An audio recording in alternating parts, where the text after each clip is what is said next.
Alright guys, I'm here back with a new video, and in this video, we're back with another player ranking. This for the latest season of Australian Survivor Heroes versus Villains. We do have 24 players to rank from the season based on how I feel like they've played on this season. And with that, let's just jump right into it. At number 24, the person I think played the worst on this season is, unsurprisingly, Rogue.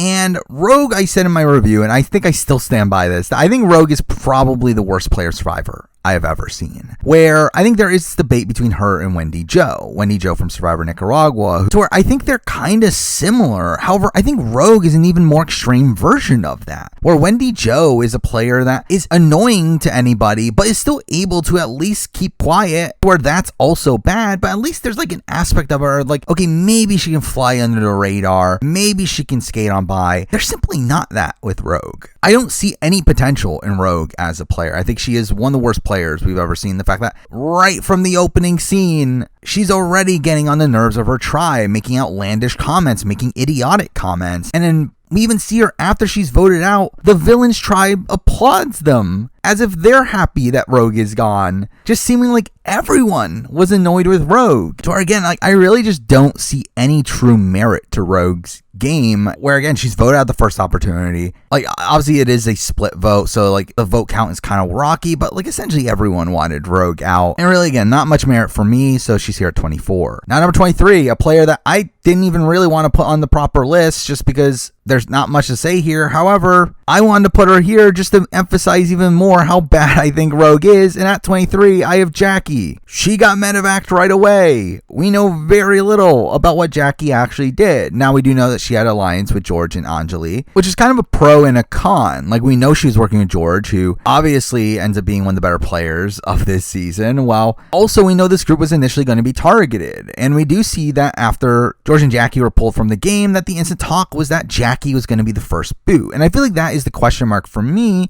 in that, was Jackie always going to be the first boot, or was she the first boot because she did get injured? I mean, either way, it's still not a great position to be in, but again, we just simply do not know a lot about Jackie. Where again, I very much consider not putting her on the list. I mean, we do have future player rankings coming up that I don't think I'm going to be putting these immediately evacuated players on the proper list itself. However, again, with Jackie's situation here, I simply want to do this just to show you how bad I think Rogue is, and because that Jackie's here at 23. Now number 22, moving on to a player that I think was also really bad, though at least has one little semblance of merit to him, and at 22 we do have Michael. And Michael seems like a genuinely bad player. I mean, he seems like a player that plays way too aggressively and gets on people's nerves to the point where by the time he went home, it seemed like everyone was just annoyed with him and just wanted him gone. However, the one semblance of merit to him is the fact that he actually got his way into first tribal. He actually was part of the Anjali plan, got that plan to go through. He at least got through one round of gameplay, but really, that's all I could truly say about his game. I think outside of that, he played pretty poorly. He had no one truly trusting him, and despite someone like Simon having common goals with him, he wasn't even going to get Simon on board with keeping him around. And I just feel like as a whole, Michael just seems like a genuinely bad player. Seems like a probably even more extreme version of David Sampson. To where again, like, at least David Sampson was able to kind of calm it down once he got to camp. Well, Michael simply didn't. And I think as a whole, Michael just seems like a genuinely bad player. He's here at 22. Now number 21, moving on to the next boot from the board, and that is Mimi. And Mimi's another one that I think is actually a pretty bad player, especially in the fact that she seemed to kind of do it to herself, where, I mean, like, based on what the show shows us, at least, it did seem like she becomes targeted because of her digging through the cookies, which is like, how'd she expect to not get caught in that? And also, she seemed to be pretty confrontational with her tribe, where we see during the tribe raid that she's upset at the tribe for stealing any of the stuff. And I do feel like that's also a pretty big negative for her, and how much she's willing to get confrontational with her tribe. Now, as a whole, I will say that I think a minor positive for her is the fact that she wasn't getting voted out until tribal, where it did seem like Stevie was actually the initial plan. However, then the vote flipped at the last second. But also, she seemed to be at fault for the flip. I don't fully get why, especially because the people that flipped the vote are Shonee and Liz, who don't benefit from Mimi leaving, especially over Stevie. So I don't fully get exactly why she gets voted out, but she does, and it is still her own doing, I guess. So again, I do think there's a lot of negatives to her game here, but I think in comparison to someone like a Michael, she obviously outlasts him, and she does survive 2 tribals, so that's kind of enough to land her here at number 21. Now, number 20, we're moving on to the earliest boot left on the board, and that is Anjali. And Anjali has kind of a tough game to assess in the fact that she kind of gets voted out here largely due to her own doing. I mean, she was one of the biggest proponents of continuing to vote in a situation where they were given the option of canceling that night's vote. However, outside of that, I don't feel like she does that much wrong. I mean, she's just in this archetype that would typically be an early boot on Australian Survivor, just due to stereotypes, but even beyond that, she wasn't even supposed to be the initial boot. It was supposed to be Jackie, but because Jackie got medevac, they then decided to vote out Anjali instead. And I do feel like that's kind of a tough thing to reconcile here on how much of her boot was really of her own doing. But at the same time, it's like she did still have a misread on the tribe. She didn't recognize the fact that she was going to be voted out, which all that is pretty bad. So I do think there is obviously stuff to truly knock from her, but I think in comparison to these people that did outlast her, like some Michael and a Mimi, I feel like she did less wrong than those people, as she wasn't even supposed to be the first boot here to begin with. And because of that, for me, she's here at number 20. Now, number 19, we're moving on to the next earliest boot on the board, and that person is Sarah. And Sarah has a tough game to assess here, and in fact, we didn't see a lot of it. I mean, she seemed to be trying to play the middle. She seemed to have connections to the Simon, Fraser, Jordy side of things, while also having connections to the Liz and Shonee and George side of things. And during her boot round, it seemed like she finally ended up picking a side, only for both of those sides to recognize she was playing the middle and decide to snipe her out instead. It feels like a typical voting out the swing vote sort of situation, but again, it's tough to really distinguish like how much fault she deserves for that. Like, I don't feel like we truly know how much she actively did wrong outside of making it too clear that she was playing the middle and probably, I guess, being a bit too indecisive. But at the same time, it did seem like she was decisive with the Simon group. It's just that they didn't believe her. And I think also the Jordy connection to Shonee and Liz also play a factor in that as well. But really, it's like, again, I don't know how much to truly knock Sarah,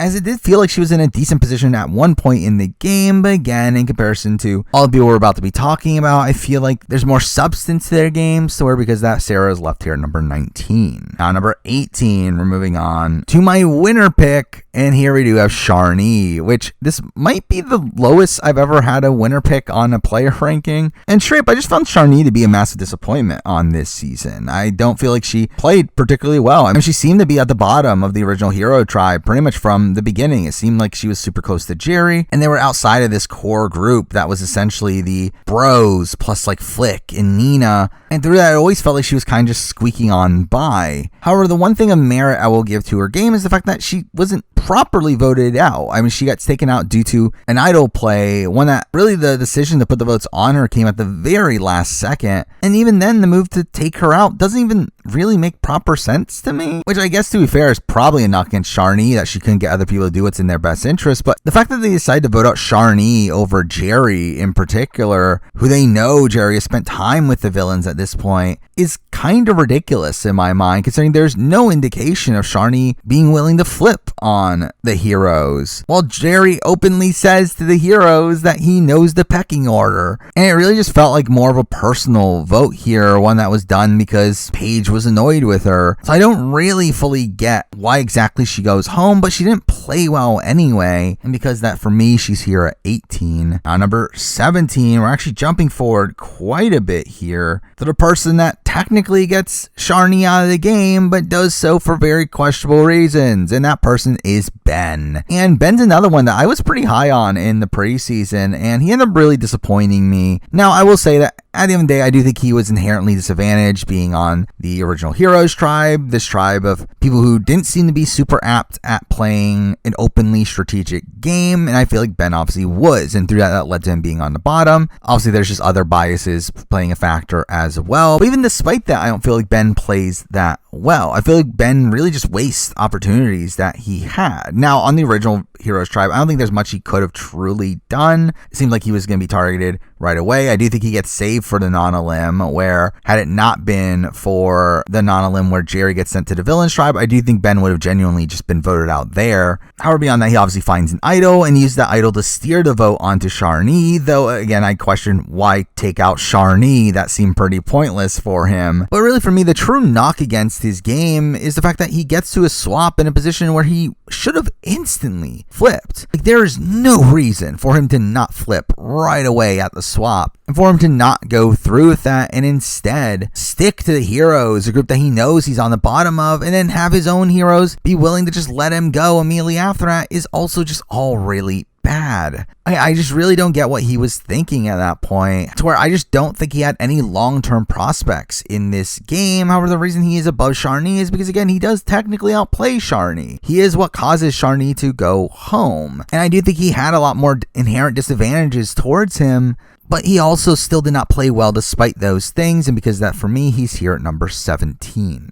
Now for number 16, we're moving on to a player that I have a tough time ranking this person, just because I feel like there are so many lows to this person's game, but they also get taken out in a very wonky way. And at 16, I do have Stevie. And Stevie, again, like, I feel like in reality didn't play a great game here, obviously. Like, he's on the bottom and looked at as expendable number from the very beginning. He's pretty much the decoy vote throughout the first few rounds of the game, and was actually supposed to be the boot in the third round until the last second, where they flipped the vote into Mimi for some reason. Is once again endangered in the Fraser boot, where he was expendable number there until George flipped to save him, and at that point he ends up putting all of his loyalty into George, only for George to then see him as expendable number as well and cut him right before the merge, in a position where he chose Matt over Stevie. But again, that also in itself is a very wonky circumstance. It's one where Liz and Shonee were unwilling to vote out Flick, which was a bad read on their end, and through that had to make George compromise on who to take out. Though again, it does feel like a very weird circumstance, one that I wouldn't knock him too much for being voted out in that situation, outside of, again, probably not solidifying his bonds beforehand as much as what he should have. But in reality, I don't think he does that much wrong in that one particular round. But really, his game outside that is just not that good. It's one where he's simply just so expendable the entire time, and was probably going to be booted multiple times before something out of his control happened that ended up saving him. So again, it is kind of a weird game to assess, especially because he is lower on the list than certain people he end up outlasting. But I do feel like his lack of agency throughout a lot of the game and him just being an expendable number is what leaves him here at 16. Now number 15, we're moving on to a person that, again, Stevie directly voted out, but I do feel like this person had a lot more going for them in the long term, and that person is Paige. Now, as a whole, I don't think Paige is the greatest player in the world. I do feel like she came off as very annoying and seemed to kind of just be led around strategically. However, she seemed to be decent socially, to where she did kind of ingrain herself within the men alliance and seemed to be a loyal number to them, and seemed to be in a pretty good position in the pre-swap phase of the game. And once she does get swapped, and there is suboptimal play initially and wanting to target Ben, but she ends up course correcting there, only for her to obviously be taken out due to an idol play. Now, obviously, we don't know what would have happened if the idol wasn't played there, as it would have been a tied vote, and don't fully know if they would have actually been willing to go to rocks at that situation. But like, obviously, Paige getting votes there is essentially the ramifications of her not really gelling with people outside of her core group, but also her not being able to keep Gerry on board as well. Like, again, there definitely are a lot of failings in Paige's game, though I think in comparison to people we've talked about so far, I do feel like there were more highs for Paige's game. I do think Paige was in such a strong position pre-swap and gets only taken out in the post-swap due to an idol play. So because of that, for me, I feel like it's enough to land her here at 15. Now number 14, we're moving on to the earliest boot left on the board, someone that kind of got screwed in a really weird series of events, and here we do have Fraser. And Fraser, to me, again, like, I just feel like the way he goes out here is just so unlucky. And first, obviously, you have Simon winning immunity that made Simon safe, and then you had George's really insane plan and flipping the votes on to Fraser at the last second, which it really just feels like he was a victim of circumstance. It feels like he was just sniped out of the game in a position where he didn't really do that much wrong. Now, position-wise, I think there's like minor criticisms to have here, but in reality, like those wouldn't have mattered that much in most situations. And to be fair, I think a lot of those situations also stem from the returnee aspect of it. The fact that Simon and Jordy were looked at as these bigger players that would go after each other, while Fraser obviously wasn't. And because that was looked at as this person that you can take off the board to continue this feud between Jordy and Simon. And I think before that, Fraser played pretty solidly. It seemed like he was in lockstep with Jordy, kind of playing the middle of the tribe. Obviously having these connections to the Simon side of things, but also still having this connection to the Liz and Shonee side of things, where it felt like the true core of the villain's tribe was the Shonee, Liz, Jordy, Fraser contingent, who are kind of playing both sides off each other. And I feel like if Fraser wasn't booted here, I feel like there is a lot of potential moving forward for him, but he just got sniped out of the game. And I feel like that is pretty unlucky, but again, in comparison to these people that made it much further into the game, I can't really place him above these people that have more to their games, so because that for me, Fraser's here at 14. Now, number 13, essentially a person one step higher than Fraser. They'll probably have more bad play in his boot round, and that is Jordy. And Jordy, again, like played in lockstep with Fraser throughout that entire portion of the game. Now we do see more of Jordy and him working more sides, him making this deal with George, him seeming to be close to Liz and Shonee, him being close to Simon. Like we see a lot more of this. Though really, it's like I do feel like him and Fraser were kind of in the same spot until the obviously eventual Fraser boot, to where Jordy ends up outlasting him there. However, through that, I feel like Jordy definitely had a lot more potential moving forward. Again, he still seemed like he was extremely close to Liz and Shonee. However, we do get to swap immediately after that, to where Jordy ends up kind of fumbling the bag. Now, again, I think there's good ideas in his plan here, as he obviously tried to use the idols to stir the votes away from them without actually having to play the idols. Those seem to forgo the possibility of them splitting the vote, which wasn't that difficult for them to do here. And because I do feel like Jordy's plan is just kind of misguided here, to where, again, if they could have gotten through this round optimally, which did seem like it almost happened, like that would have been very impressive play on Jordy there. But the fact that he doesn't lead to his eventual vote out does make him seem pretty dumb there. However, I think just in general, it's really just not a risk worth taking in my eyes to not play your idols in that situation. I mean, at the end of the day, it does allow Liz to stay in the game, where Liz has her idol moving forward, but it did feel a bit too risky from Jordy's perspective. And truth be told, I did very much debate putting him higher on this list, because at the end of the day, Jordy was pretty much swap screwed. He's put into a situation where him and Liz were just very clearly on the bottom at that point, where they were with Simon, who had every reason to flip against them, and had it not been for idols that they ended up having, I don't think there would have been much of a chance of Jordy surviving that round to begin with. But again, I do feel like it is suboptimal play that leads them actually getting voted out in that round. That makes it tough to place him much higher. But again, I do think there was some solid play from Jordy on this season. I think the fact that he came into this season where I assumed he would have had a target on his back from being essentially the star of the previous season, the fact that he doesn't really have that reputation, ends up being super well positioned on the original Villains tribe, is very impressive in its own right. And because of that, for me, he is here at 13. At number 12, and from this point on, everyone here is everyone that made the merge. However, at number 12, the worst player to make the merge, to me, is Sam. And to be fair, I think Sam and the next person we'll be talking about are pretty close. I do feel like there isn't that big of a gap in between the two. I feel like they were both booted around the same time. Both had similar-ish games. Though I think with Sam, the thing that makes me want to put him lower is how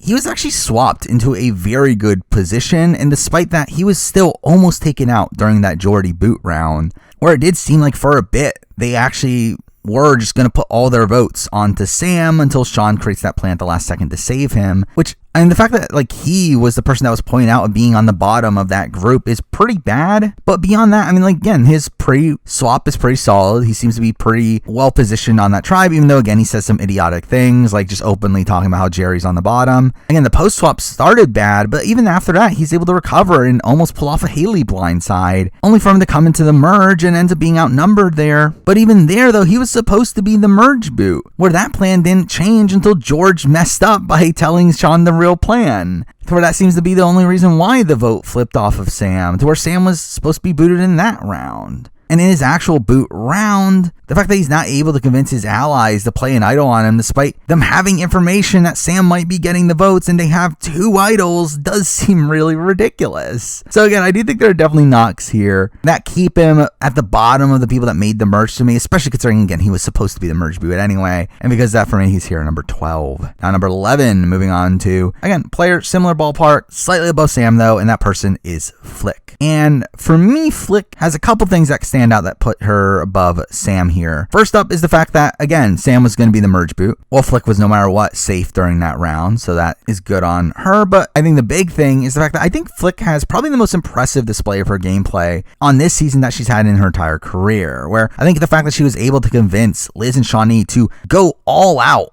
in trying to save her is very good play on her here. I do feel like this is a situation where Liz and Shonee are wrong and they have no real reason for actually wanting to keep Flick in the game, where Flick is obviously going to flip against them right away, as we do later see, but she's able to convince them so much to keep her in the game to the point where they make a suboptimal move to do so. Now, at the end of the day, again, like, I do think Flick plays the merge round pretty poorly, to where she very openly flips and does so in a way that creates even more animosity between her, Liz, and Shonee, where Flick is the obvious target for the following round. Though I do feel like the initial relationship with Shonee and Liz is very impressive, especially because Liz only knew her for a day at that point. It's not even like a situation where they had this lasting bond. Like, Liz literally just mutinied to that tribe. So I think the fact that they tried that hard for that plan is pretty good on Flick. But outside of that, again, kind of just standard game, similar to Sam, solidly positioned early on, though swapped into a bad position that she was able to crawl her way out of, only to then be outnumbered at the merge and taken out immediately afterwards. Again, to me, it's like slightly above Sam, and because that's here, number 11. Now, number 10, moving on to a player that I just wish we got to see more of this person, as I feel like there could probably be a debate for this person being higher, but because of how little we have seen, I do have put him at number 10, and that person is David. And again, David seems like a really solid all-around player. Like, based on like the glimpses that we've seen from his camp life, like, there is seemingly a lot to like here. I mean, he seemed to be probably the true leader of the original Heroes tribe, where he seemed to be in the center of pretty much everything, and he seems to be leading the strategy talks. We see him having this really good bond with Sam, with Sean, with Nina, with Paige. Like, he seemed to be really well positioned on the original Hero tribe. And post swap, he's one of the people leading the charge against Haley that almost got Haley blindsided at that point in the game. However, he is obviously sniped out at the merge in a situation where, again, he wasn't even the initial target. It was supposed to be Sam, but then George messed up the plan and forced them to take out David instead. So again, I just feel like there's like so much to like here from David's game. They were like, yes, I do think David probably got a bit too cocky. I think him trying to trick Liz into playing her idol is kind of stupid, though at the same time it seemed to work right away, and it wasn't until Shonee convinced her otherwise that she decided to not play the idol on herself. But and to me, I just feel like there are a lot of pros for David's game, but it's just that we don't have the full picture, and that's what makes it kind of tougher to place him higher. But I do have him here at number 10. Now, number 9, we're moving on to a player that I just don't know what to do with this person, as this is a person that obviously had a very rocky run on this season, was seemingly on the bottom for a lot of this season, but still made it very far, and made it very far with a lot of win equity, to where the jury was actively rooting this person on. So at number 9, I do have Simon. And really for me, again, like, I just feel like Simon's game is really bad if you don't take into account the fact that he made it far with the win equity, which that makes it so much more difficult to see where he actually places, because like in reality, he's on the bottom for a lot of the game. It's like, while yes, he is in a decent position at the very beginning of the villain's tribe, he also is not really getting his way. And even there, like, he had the cookie idol and like planned on trying to blindside George with the cookie idol during the Mimi vote, and all that was really bad. Obviously, he gets saved by the last second edition of individual immunity during the Fraser boot round, and that's extremely lucky on his end. He gets swapped into a pretty decent position for him, one that would allow him to flip over to the Heroes and make him a pretty integral number for them, but instead, by the end of it, they end up distrusting him. Mind you, all that comes down to the cookie idol, but also the cookie idol was clearly fake. The fact that he was so confident it was real is what makes it even funnier, but it's still all suboptimal play. And while I do feel bad for Simon in this instance, especially in the sense that, again, like his actual play, if it was a real idol, of giving the idol over to the heroes for them to use, is not actually bad. It gains him trust of the heroes. It allows him to use this idol to gain social capital in a way that if he didn't give them the idol, then they would have just flushed it from him anyway. And I do think there is good play there. The problem is that it wasn't real, and I really feel like that is the summation of Simon's game, is that he has good strategic ideas at points. He just is never able to execute it. Coming into the merge, he's obviously swing vote there. He does flip. I think that is the best move for his game, especially at that point where the heroes don't trust him anymore. Though at the same time, like coming into that round, he was the initial target. He was going to be a consensus target for most people. And eventually when he does flip at the Sam vote, he does so unsuccessfully to the point where he finds himself on the bottom once again. But beyond that, he ends up winning a decent amount of challenges to obviously keep him safe for a lot of the future rounds, with the only round that he's vulnerable for a while being the Sean vote, where at that point Haley decides to blindside the entire tribe and keeping Simon over Sean, which, while yes, you can credit, okay, he built a good enough bond with Haley for her to save him, I do still feel like it still was something that was pretty much completely out of his hands and almost entirely on Haley's doing, to where I do still consider that a knock, that he just essentially got saved by things largely out of his control. But I will say, I think before he gets booed, he does have some decent play. I think the round where Nina and Gerry get voted into isolation, I thought that was actually pretty decent play from Simon, to where he was somehow able to get all the votes stirred off of himself, to where he seemed aware enough to vote for Nina in that situation, to where even if George and Liz had not flipped their votes there, Nina was still going home in a 3-2-1, to where he would have been at final 5. Again, so close to the end, in a position where he probably wins if he gets to the end against anybody but probably George. And even that, I guess you can debate. So it's like, I do feel like Simon has a game that, again, while bad, it is one that does at least have some merit to it, and that there are a couple moves you can point out of things that he does pretty well. You can look at his win equity as well, to where, again, there are good things about his game, because he's here number 9. Now, number 8, we're moving on to the player that, again, should have outlasted Simon, and that person is Sean. And for me, the reason why I have Sean above Simon here is because, one, I think Sean had better positioning throughout more of the game than Simon. But even beyond that, again, Sean was technically supposed to outlast Simon during his boot round, where the majority of the tribe did want Sean around over Simon. However, it was obviously the move made by Haley that got Sean out. But again, that very much felt like a fluky circumstance. Now, Sean initially is portrayed as if he's the leader of the original hero tribe. I think in retrospect, I don't know how much I truly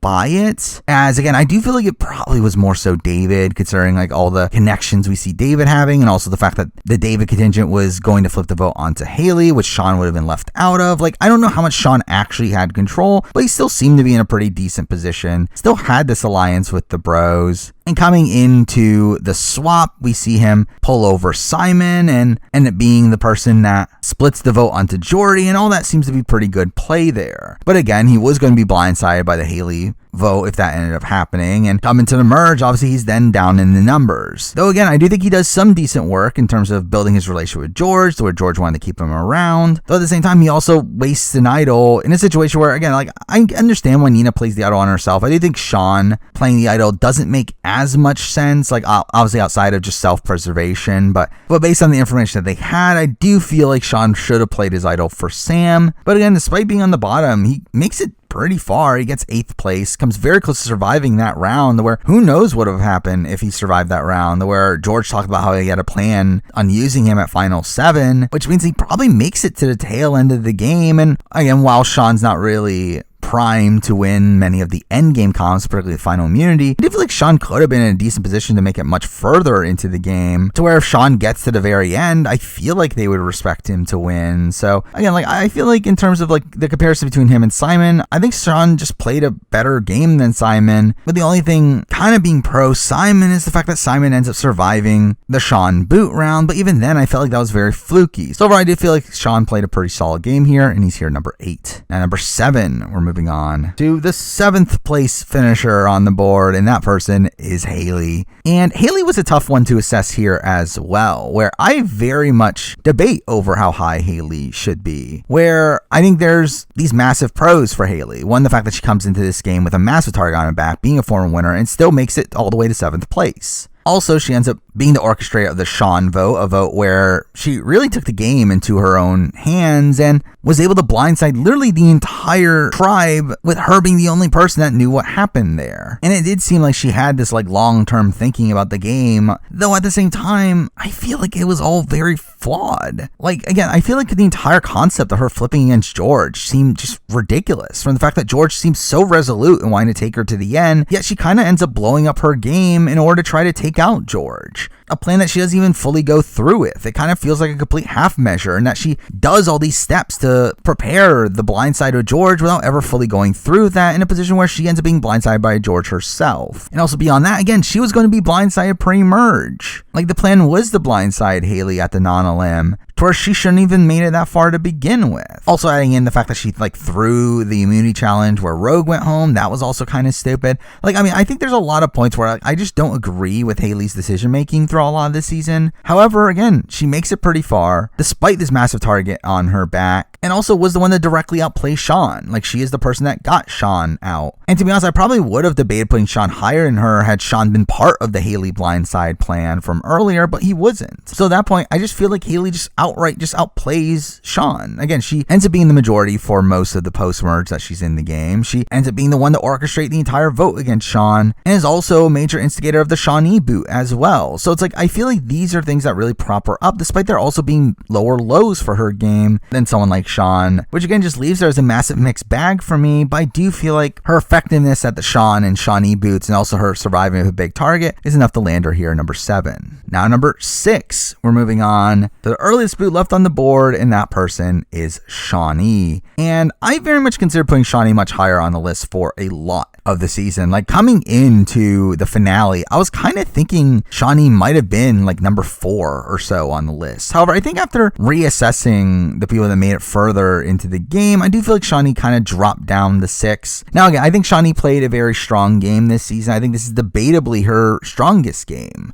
At least a game that probably demonstrates her overall game ability the best, even though I do think there are points where I disagree for decision making. Again, I do think she does a very good job on the original villains tribe of being in the center of the tribe. I do think her and Liz and Jordy and Fraser were essentially playing both sides and was in a very strong position there. And she also picks up the likes of George and ends up using George as a shield. And all that is really strong early on. Though at the same time, again, I do disagree with certain decisions she makes. I disagree with the move to take out Mimi. I feel like that one was kind of pointless, especially considering it keeps Steve in the game, someone who at that point was someone with a vendetta against her. Obviously post-swap, she's very integral in having multiple idols and being able to use her idol to save George, to take out Paige. That's pretty good. She then gives her idol to try to save Jordy, even though he doesn't use it, and that's kind of bad, but not really on Shonee. But again, I do think what is bad on Shonee is the fact that after Liz mutinies over to her tribe, that they end up being so resolute in keeping Flick, someone that is so clearly gonna flip on them the following round. And the lengths that they go to try to save Flick just seems extremely misguided. And then we also get into the merge round itself, to where it feels like Shonee and Liz just have a misread on the vote itself, to where they feel the need to play the idol on Shonee in a situation where she simply didn't need it. But again, she's still on top for a lot of this game. Again, after the Paige vote, she's essentially leading her post-swap tribe alongside George and even getting her way over George during the Stevie vote. Though obviously she ends up eventually getting blindsided at the final 9 in a situation where she had an idol in her pocket. But also in a situation where it just seemed like George just outright outplayed her. Where obviously Shonee talks about wanting to make the move on George at 8. Which probably would have been an okay time to make the move. I don't even think it's a guarantee that move would have even been able to successfully go through. Because while Shonee was consistently at the top here, I do feel like George seemed to have the better one-on-one bonds, to where I would give a lot more of the credit to George. And I think just overall, Shonee's reads, again, were just kind of mixed. I feel like there's points where she had really good reads on the game, particularly where she played the idol on George at the swap, but also had some pretty poor reads on the game, and her trusting Flick too much, or her not recognizing George had flipped on her. So I do feel like it's still a mixed bag of a game. I do feel like the fact that she was on top of the original villains tribe and seemed to have a decent amount of control for a lot of the game is definitely something to give her credit for, though also I do question what she did with that power up points, but still a solid game through and through, especially considering her placement of being 9th place, and because that for me, she's here at number 6. Now number 5, and I feel like at this point, the list gets very tough. I feel like the number 1 spot is pretty obvious. But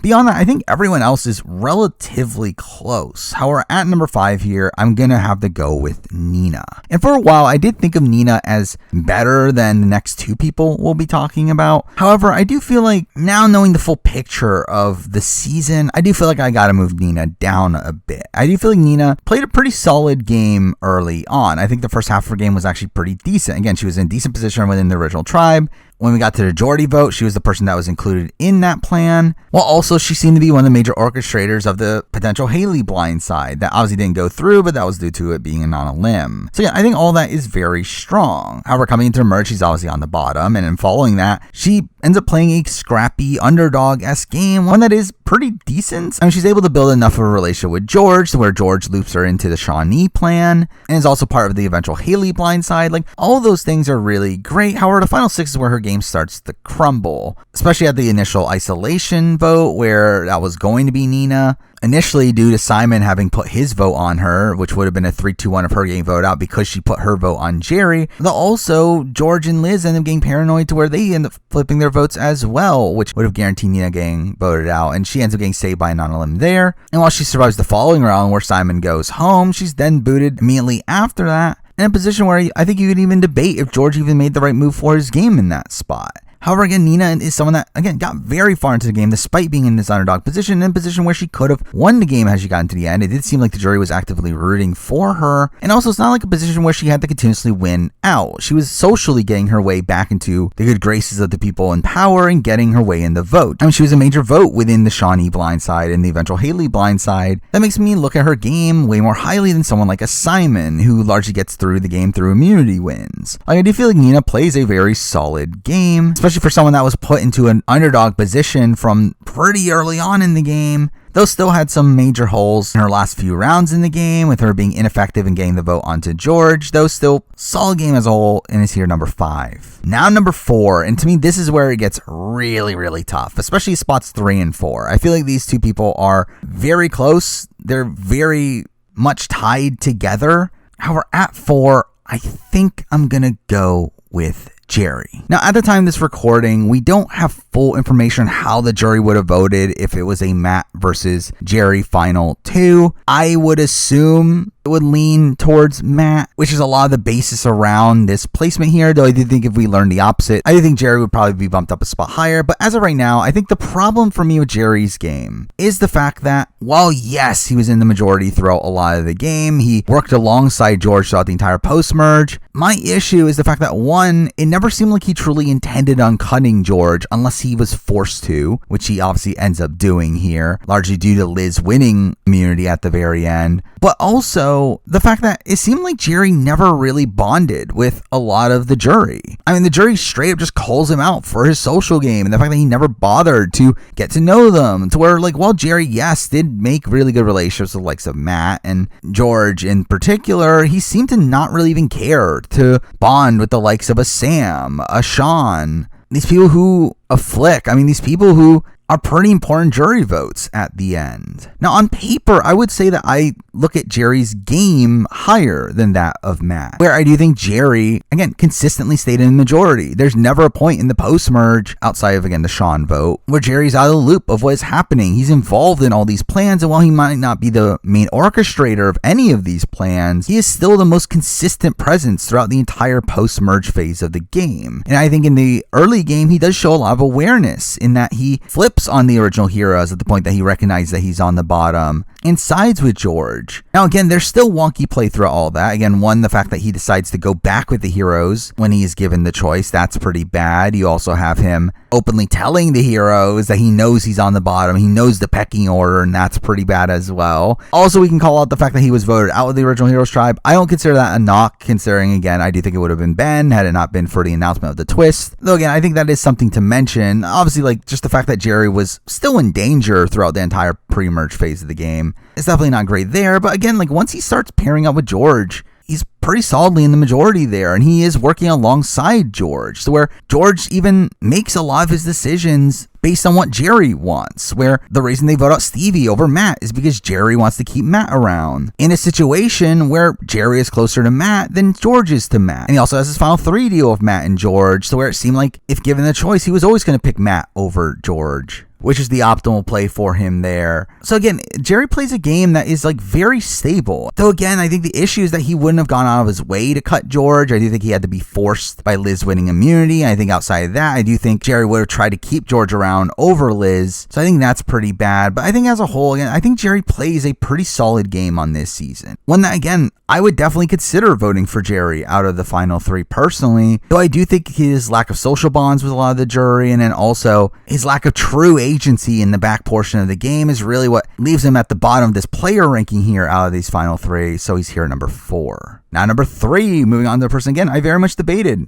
Gerry or this person. I decided to move this person up, and that person is Matt. And again, the problem for me with Matt is that, again, I just think his overall jury perception was really bad. I think he does, again, really play into him being this George lackey a bit too much. I think he plays into this instant nature a bit too much. But again, that was something he was doing actively. Like, he actively talks about how he wants to build up this nice, likable guy image, and he's able to successfully do that. However, I think an issue comes from the fact that by the time we get to the jury vote, especially when there's other options outside of just him and Gerry, I don't think he wins in any other scenario. Mind you, again, he was trying to get to his ideal scenario. I do think he probably wins against Gerry. Or I do think Matt was more respected than Gerry as a whole, though at the same time, I do think Matt flipping on the heroes and really taking a lot of the brunt of the blame for that flip was not great either, though I just suspect that he would have won against Gerry, and I do think Matt was a lot more active in his overall positioning to win against Gerry, where again, it very much felt like Matt knew that he needed to cut George and was always planning on cutting George. Or to me, that's kind of the major difference between Gerry and Matt, where I get the sense that Matt was always going to cut George no matter when he had to. It seemed like he always planned on taking George out at the very end. Well, Gerry, I think, didn't. And to me, that shows a lot more awareness in Matt's game and a lot more intentionality in Matt's game than Gerry's. Though at the same time, Matt was not as solidly positioned as Gerry throughout a lot of the game. And while, again, I think Matt does very good work in convincing George to keep him around and ends up doing really good work in getting himself to be in this final 3 with George,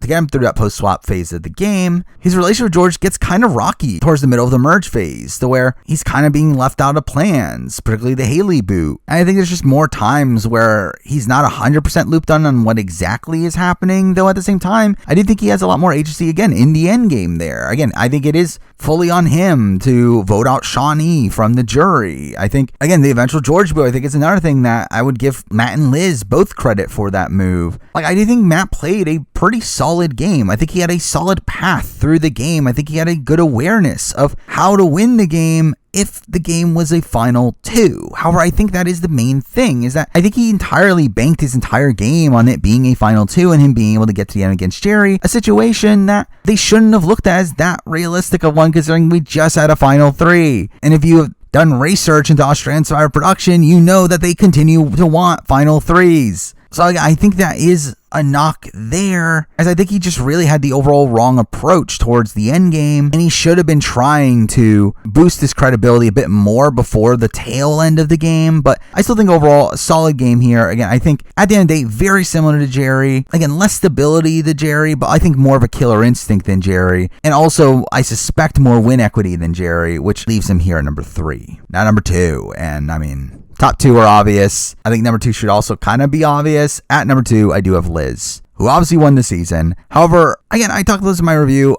I'm kind of mixed on Liz's overall game. I mean, I think in comparison to Gerry and Matt, I think her game is very similar. Again, to me, all 3 of them played very similar caliber of games. However, Liz's obviously eventual win in unanimous fashion is what keeps her above them on this player ranking here. Though I think as a whole, I think it's a bit of a mixed bag. I think her early game is very strong. Again, the fact that she is instantly paired up with Shonee and they become these central figures within the original Villains tribe is very good. Again, they have this relationship with George. They have this relationship with Jordy and Fraser. They have this influence over Simon early on as well. I mean, they seem to be the ones orchestrating the votes and getting the votes off of George. Though at the same time, again, I do question like the Mimi vote. I don't know why they get rid of Mimi. I think that's a decision that doesn't really make full sense to me. I think also Shonee and Liz were involved in the Sarah blindside. I think that's on them. They're obviously part of the Fraser boot, though again, I would give more of that credit to George, especially because like I don't think that really benefited them to get rid of Fraser. I actually think it benefited them more to get rid of Stevie. I think it really benefits George more so, but either way, post swap. Again, it starts off a bit rocky where we do have the Jordy boot round where she does survive it with an idol, but again, still not optimal play there. But again, I think after that, solid play in her building this bond with Nina, David, and Sam to where they want to save her and blindside Haley, and that's all really good. She immunities over to her original alliance, and there we see her have a lot of influence in the eventual Stevie round, her sticking her neck out, the save flick, and that's all good play on paper. Again, she is getting her way. However, again, I think she's getting her way with poor reads on the game. Again, it is a bad move to keep flicked around. While it is a move, yes, she is showing that she has influence over George, she's also doing so in a way that's getting them to do something that's against their best interest. To where we instantly see flip immediately after the merge, and even then we see Liz have terrible reads at the merge, where David tells Liz that they're putting the votes on her and she needs to play the idol, and she seems to genuinely believe that right away and has to be convinced by Shonee to realize that that's all them trying to flush her idol. We also have the poor read of them not recognizing they have the votes, to where George is telling them don't play your idol on Shonee, only for her to play the idol on Shonee and it being a wasted idol. Though again, after that, I think she has good play once again. I think the fact that she was able to get back in George's good graces and seemed to be his closest confidant at that point is very good play. The problem is that she seemed to genuinely believe it. Where despite us getting this confessional about her wanting revenge, and in that following episode, we later also have talk of her actually wanting to go to Final 2 with George, which is ridiculous. And it's not until George blindsides her again that she ends up finally getting on board with actually taking out George. And again, along the way, I think she has poor jury management with someone like a Simon, where she openly gets into fights with Simon. And while Simon still ends up voting for her, it's definitely not optimal play there. But again, like she is working alongside George throughout the next few rounds. Again, being a major part of the Haley blindside, being part of the Nina isolation vote, being one of the numbers to get rid of Simon. But again, throughout all that, it really feels like she's kind of just following George. Literally what happens at the Nina isolation vote is literally George telling her at the last second to switch her vote, and she switches her vote. Again, I do feel like Liz was genuinely fully loyal to George at that point in the game, which I think is a major knock against her game. Where again, I don't think it's until after Nina boot that she becomes resolute in actually taking out George at the end. But also with the Nina boot, that also has her once again being left on the outs of the vote, her being blindsided with Nina going home. And while yes, it would have been the optimal move for George to keep Nina around, the fact that she wasn't even able to get George to keep Nina around is pretty bad on her end. And then obviously she's blindsided once again at the jury removal vote, so that's all really bad. And then again, she gets so much credit for taking out George when, like, what else was she gonna do? Like, if she did anything else, she's making one of the worst moves in Survivor history of taking George to the end. Well, like, obviously you vote out George. It's like, to me, it's like, this is not even a thing to truly give her that much credit for. Yeah, it seems to be a major reason why the jury ends up respecting her at the end, when in reality, all it is that she just luckily won final immunity. And again, she has a very strong final tribal performance, but it's one that, again, like, I don't think would work on me. It's not the type of performance that I personally vibe with, though. Again, it is very effective on this jury. Again, like, as a whole, like, Liz plays a very solid game. I think she's a very solid all-around player. I think she has a very strong first half of her game, even has some pretty good moments throughout her back half of the game, but it is overall a still pretty rocky game. Now, again, in comparison to Matt and Gerry, I think the fact that she ends up winning at the end, I think makes her solidly above them, as again, I think outside of that, they're of a very similar caliber of game. Like, I think Liz is a very solid middle tier winner of the show, kind of playing like a mix of like a Jenna Maraska and a Natalie Anderson style game, to where, again, I think she has a lot of control and a lot of agency throughout the first half of the game, only to lose that agency when their closest ally gets blindsided out of the game. But again, I think the back end is like kind of like a mix of Jenna's like winning out nature where she did end up winning the last few challenges to get to the end. Also, this Natalie Anderson storyline of her wanting to get revenge for Shonee, though I just don't really fully buy into that. And especially because, I do think Natalie did a lot more actively to eventually get her revenge than Liz did. So it's kind of like a weird mixing of those two scenarios, though I do think it is better than Jenna Maraska in the sense that I don't think Liz necessarily even needed final immunity. Now, I do think more than likely it could go to fire, but I do think Matt was going to keep Liz no matter what anyway. So I don't think Liz was ever actually in true danger of outright getting voted out. But again, it's not quite as good as Natalie Anderson, who seemed to have almost full control after the Jeremy vote out, where Liz kind of just more stumbled her way into the very end. So again, I think it's kind of a mixed bag of a game. I do look at her as a middle tier winner, and I think in comparison to the other players from the season, she's pretty solidly here at number 2.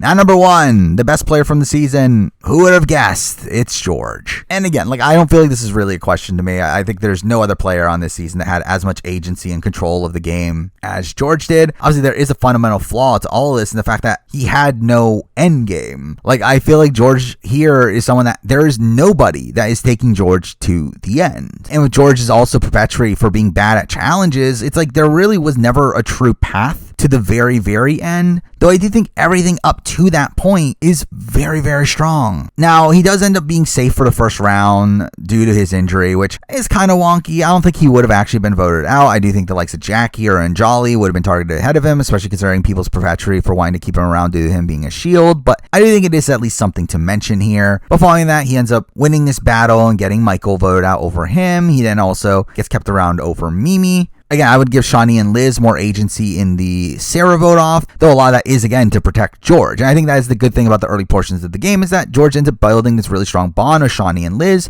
to where they end up making moves that end up protecting him in the game. Or I think the point where he really fully gets into control is the Fraser boot, where I think the Fraser boot is really, really strong gameplay from him. And again, I talked about this in the review. I do think it might have been short-sighted, and while it didn't end up backfiring on him, I do think it could have definitely burnt him a lot of social capital, especially with the likes of Simon and Jordy, though in terms of short-term positioning, it is a masterclass there. Or first, he ends up getting screwed over by Simon winning immunity to begin with. He already orchestrated the Simon blindside, only for him to turn Simon winning immunity into the next best thing in him turning Simon and Jordy against each other, also turning Simon and Stevie against each other, while also picking up Stevie as a really close ally, while also blindsiding Fraser, with keeping all these other players with friction now still in the game. Creating so much chaos in this round that allows him to take full control of the villain's tribe following this, which is all very strong play. However, then he gets swapped into a bit of a precarious position where, while initially the plan seemed to be just to vote out Ben, the plan ends up flipping to vote out George. However, George still had Stevie, Gerry, and Shonee, with him again doing very good work along the way to pick up Gerry and pick up Stevie. And he gets Shonee to play the idol on him that round to get him through that round. And while it is a knock that he has half the tribe vote for him there, and who knows what would happen if there was no idol play, but still pretty strong play as a whole there to get the numbers that he had. And essentially following that, he just runs that side of the game, taking out Ben to avoid an idol play. And we get to the Stevie vote, which again, you can question his overall tactics by the end, but I do think his play here was pretty strong. Again, he technically had the correct read on the entire situation. He knew Flick was going to flip if she made it through that round. He knew exactly what was happening to Shonee and Liz and why they were fighting to keep Flick in the game. He also builds the final 3 with Matt and Gerry during that round. He ends up pacifying Shonee and Liz to where they still continue to want to work with him. And while I do think at the end of the day, him getting rid of Stevie was definitely kind of questionable, as I do think Stevie would have remained loyal to George, which is definitely something he really needed towards the very, very end of the game. I think considering the information he had at the time, I do think this isn't as disastrous of a move, especially considering the risk of losing the trust of Shonee and Liz, which I think was pretty integral to his game at this point. But then again, coming into the merge, I think he plays that round pretty masterfully. I think there is obviously the one misstep of him telling Sean the plan that causes them to have to switch the vote to David, but I think outside of that, he does very, very good work in putting together this new majority alliance, pulling over Haley, pulling over Simon, keeping Matt and Gerry in line, having an accurate read on all the numbers to where he tells Liz and Shonee to not play their idol, which they end up not listening to him once again and wasting their idol there. He technically has the correct read on most of these circumstances and ends up pulling off this massive blindside against David to where they end up holding the numbers from that point on. And obviously by the time the Sam vote, he recognizes the fact that Simon is flipping on him and is able to put the votes onto to Sam as a safety vote. And while, yes, he does get very lucky that the other side doesn't play one of their two idols successfully to snipe him out of the game, like, I do think he technically plays that round as well as you could have wanted him to, with him, again, fully recognizing what's going on around him. And then we see him pull off the Shonee boot in a position where Shonee talks about wanting to take George out in the following round. Again, taking the shot at Shonee before she takes the shot at him. Now, I think the timing of it just in general seems a bit early, but I do think considering all the information that we have, I do think it probably was a move that was forced upon him there. Now, final 8, I think, is the point where his game starts to fracture a bit. Again, I think the fact that Haley ends up orchestrating this split vote so that she can keep Simon around, that's really bad for George's game. Obviously, he would have preferred to get Simon out there and keep Sean as a potential number down the road, though it's still not game ending, as obviously he later is able to flip Nina over to his side to blindside Haley. Now, I will say that the entire notion of him wanting to go to the end of Haley and him seeming genuine in that does seem ridiculous, as it does feel like a move that is solely based around ego,